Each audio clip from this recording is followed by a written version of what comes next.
Hey guys, it's Tyler from Life is YGO, and I wanted to do a recap of YCS Niagara. It was an incredible event to say the least.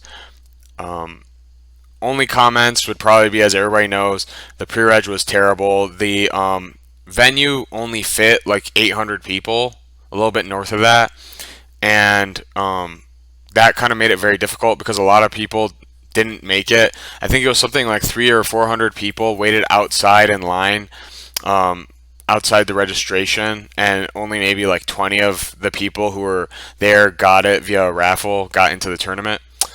So that was really difficult. And then the fact that there wasn't enough room for the main event, there also wasn't enough room for side events. So I think they only ran like 3 or 4 side events. Don't quote me on any of this, by the way, but it was like my understanding is very few side events, both, at least the Saturday. The Sunday, I can't really speak on it. But I have to say it was one of the best events and trips I've ever been to. YCS Niagara was very, very cool. We got to meet all sorts of Yugi tubers and all sorts of different people.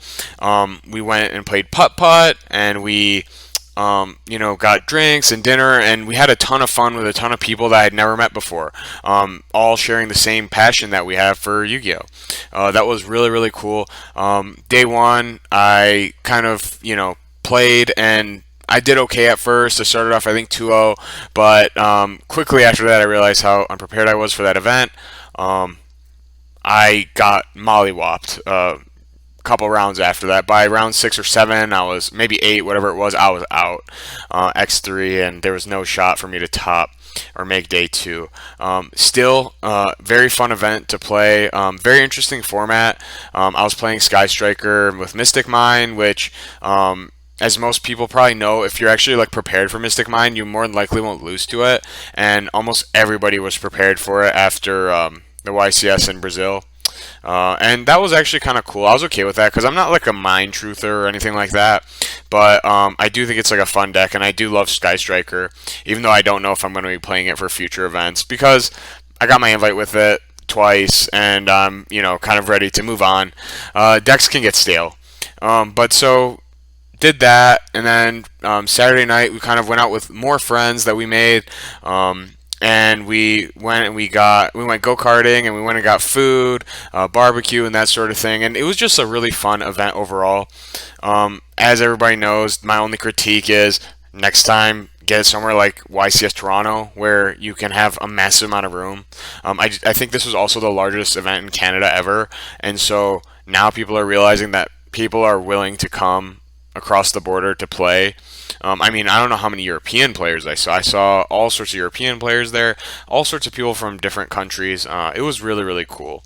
Um, Besides that, I think the main takeaway from everything was great event, met a lot of people, and I met a lot of content creators, and that kind of made me really want to put out more content because um, I've always loved and had a passion for this game, and I think there's a lot to be gained from my knowledge, um, which I'll be, kind of letting out as as I release more and more videos.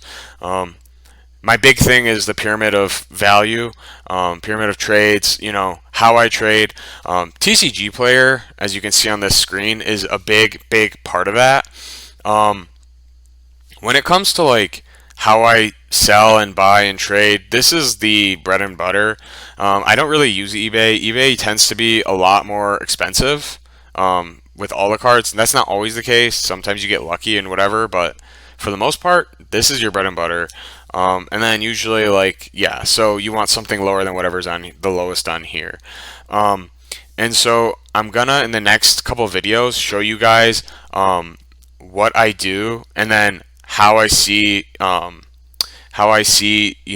card values, and then I also want to like I want to I want to go above and beyond that pyramid, because the pyramid's really great as if you're starting off, but there's like things you can do like right this second that will make you a ton of money, if not now, in the future, and they're just like smart moves long term. Think of it as just like investing kind of. Because a lot of people don't. A lot of people will max out their current meta deck, and then like when the deck gets banned, all that value is usually just lost, and it's just a sunk cost. It doesn't always have to be that way. With certain situations, it does, but with certain ones, it really doesn't, and you don't need to go that route. And I really want to talk about that because I think a lot of people, especially those just beginning and getting into the game, can gain a lot from it. Even those that are in the game, a lot of times, like, they either only know competitive play or they know nothing, and it's like no in between. And so, yeah. That was my recap. I hope you guys enjoyed it. If you have any questions about the event or you want to see my deck list or anything like that, please comment below. This channel is just getting started, but after watching, all these Yugi tubers and all these different videos and meeting all these people, I'm so excited to be producing more content. And yeah, I'm really, really, really excited. I hope you guys enjoyed this video, and I hope you guys have a great day. Bye. Running in a circle.